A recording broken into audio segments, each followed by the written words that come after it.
Oink!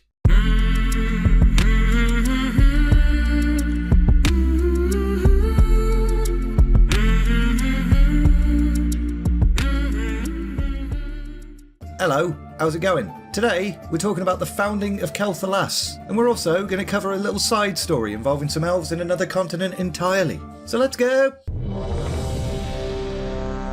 The Highborne's journey to the north of the Eastern Kingdoms had been a little bit brutal. A blizzard stopped them dead in their tracks for nearly a month, and if it weren't for some compassionate humans living in the mountains, their entire expedition would have perished from starvation. And they hadn't even realised that starvation was a thing, because they'd never had to worry about it whilst living alongside the Well of Eternity. But the elves forged ahead. They were determined to find a new home. They drew closer to the lands their scouts had discovered, and they felt the potent lines of magic crackling beneath their feet. But they also discovered another race that called this region home, bloody Amani Trolls. Ever since Ashara had told the Trolls to stop it or they'd lose their mountain, they'd harboured a bit of a grudge against the Elves. So the Amani didn't sit around, they immediately sent out raiding parties, and the Elves very quickly learned to fear troll ambushes in the dense forests. But the Elves were pretty stubborn. They used their magical prowess to decimate any and every Amani troll they saw, so the Trolls learned to tread cautiously as well. But these continuous skirmishes created a very mutual hatred between the Highborne and the Amani. Despite the Trolls, the Elves finally reached the nexus of ley lines that they'd been seeking.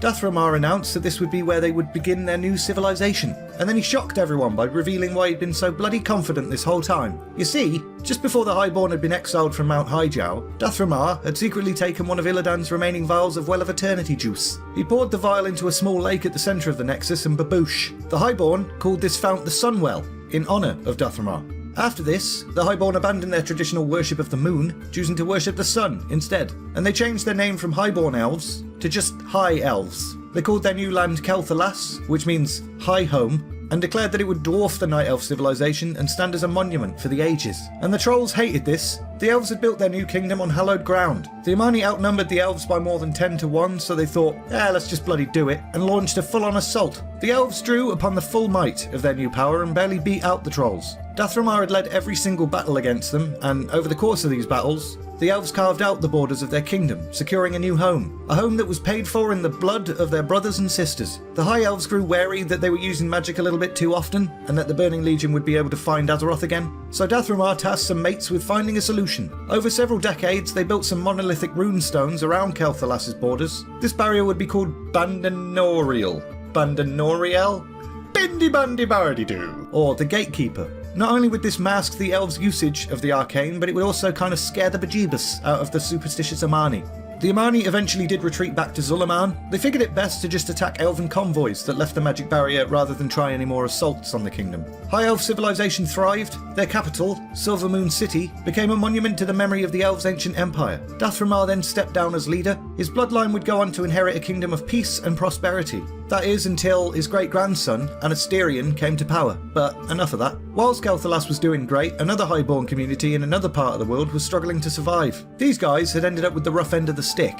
They didn't have any vials of Well of Eternity juice, they had no source of power at all, and just kind of scurried around the forest of Moonsong, trying to find a means to sustain themselves. They'd witnessed something that might end their suffering. Members of the Blue Dragonflight seemed to be using spells to crystallise living things and draw power from them. The Highborne had attempted to interact with the dragons, and the dragons had either just ignored them or been like, "You what, mate? Get out of here, you little arse." So, out of desperation, they infiltrated the Blue Dragon's lair, the Nexus. They successfully learned the dragon's techniques, but greed kind of set in and they tried to take more than they'd come for. This triggered magical wards and the dragons went mental. The Highborne thieves managed to escape, but they knew full well that the Blue Flight would seek retribution. And they weren't wrong. Dozens of dragons descended on Shandaral, yelling things like, "Well, I never! How dare you steal from us, you little arses! Give us back our things, you bunch of knobs!" Elven sorcerers gathered on a nearby cliff overlooking Moonsong. They agreed to use the techniques learned from the Nexus in the hope of crystallising a small portion of the forest and using its energy as a weapon against the dragons, which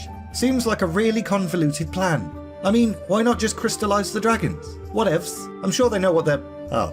A torrent of energy instantly crystallised the entire forest. The blue dragons managed to get out before disaster struck, but the physical forms of every other living creature in the region was shattered. Their spirits were cursed to mindlessly wander about the haunted land that would become known as CRYSTALSONG Forest. And we're leaving it there! You know, for a race that decided one Well of Eternity was too many Wells of Eternity, the elves seem to bloody love making Wells of Eternity, don't they? In the next video, the elves are going to try and make another world tree, and it's probably going to work out fine, right? Yeah. If you want to see that video, make sure you're subscribed and come back on Friday. Also, if you're on the Twitters, I'm also on the Twitters. You can follow me on there if you want. I don't say a lot. There's a link in the description anyway. If you enjoyed this video, press the like button, talk to me in the comments, and all that's left to say is, thanks very much for watching, and see ya!